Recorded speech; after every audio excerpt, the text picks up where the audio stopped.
This image is a great example of serious wear and tear that can occur in photos over the years.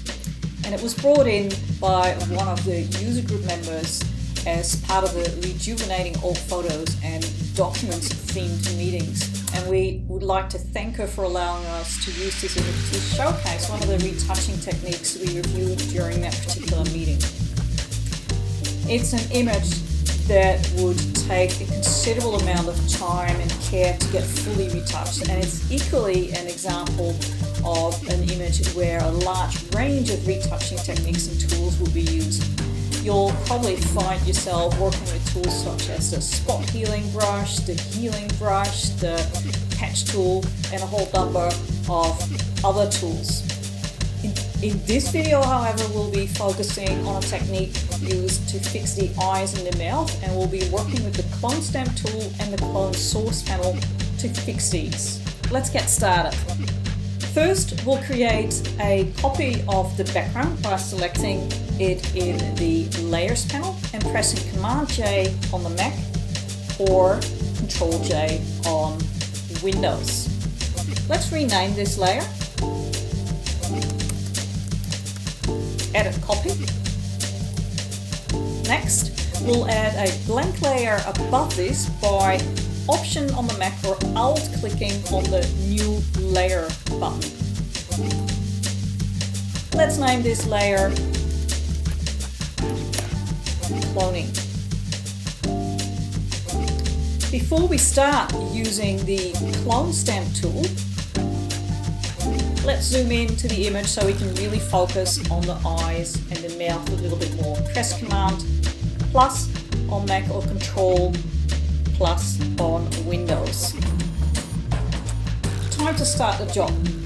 So we've already selected the Clone Stamp tool in the Tools panel, and in the Options bar, let's first assure that the sample setting is set to sample all layers. This allows us to select cloning source details from the layers below and retouch in that currently transparent cloning layer.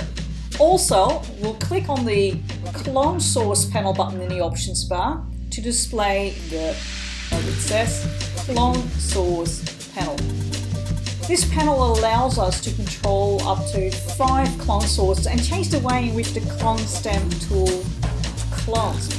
We can, with this panel, do things like rotate, flip, scale what we're applying, and this is something that we will be doing when we're trying to fix these eyes and the mouth. Now, before we do anything, we must first define the area we are cloning by Option on the Mac or Alt on Windows, clicking on the Clone Source. And I'm targeting the left edge of the iris for this.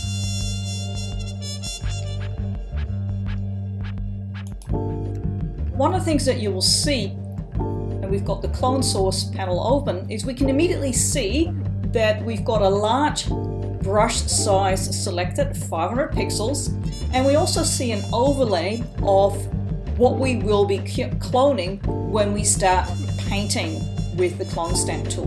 We can change the brush size either from the Options bar and also change the hardness if needed. I might go about halfway for this one to have a slightly soft edge brush. There is another way in which we can also change the brush size, and that is by pressing the bracket keys on your keyboard. The right bracket will make the brush size larger, the left bracket will make it smaller.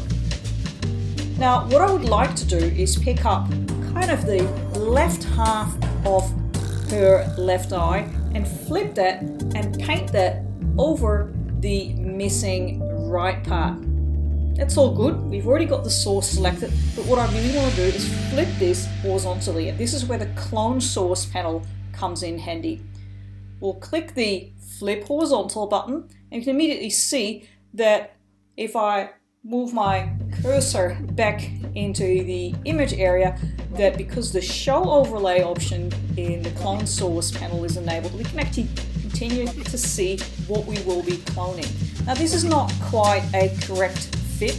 We need to also rotate this a bit to create a more natural fitting clone. So let's rotate that by grabbing the little scrubby slider and just dragging to the left. I'm thinking maybe about 12. Just trying to keep an eye and see if that's kind of a natural fit. Making my brush a lot smaller now. Seeing if I can line up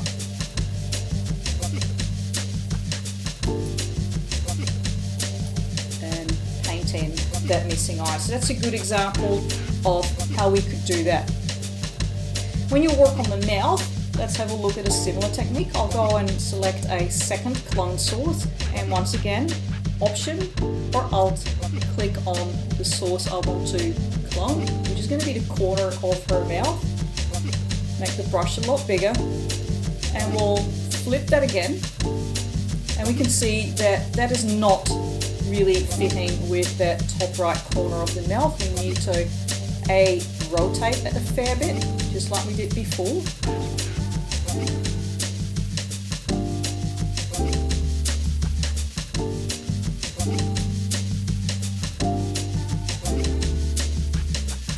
And the other thing I'd like to do in this case is, because the face has got a bit of perspective in it, the right side of that mouth is a little bit smaller than what you see on the left side. So we'll also apply some reduced scaling.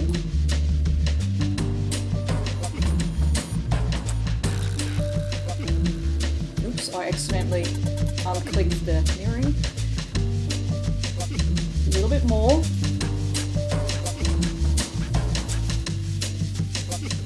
And to avoid cloning around too much of the outside area of the mouth and having an effect that's too severe, let's reduce the opacity a bit.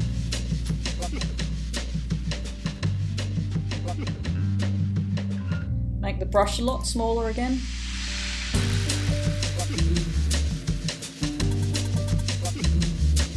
Line this up and start painting that in. And we can continue to work like this, using the bottom lip to also painting that bottom lip. And that's how we can gradually build this up. The Clone Stamp tool and the Healing Brush tool in Photoshop can make use of the Clone Source panel. And using the Clone Stamp tool together with this panel allows you to perform even more magic when retouching your old and damaged photographs. We hope you found this tutorial useful. Thank you for watching.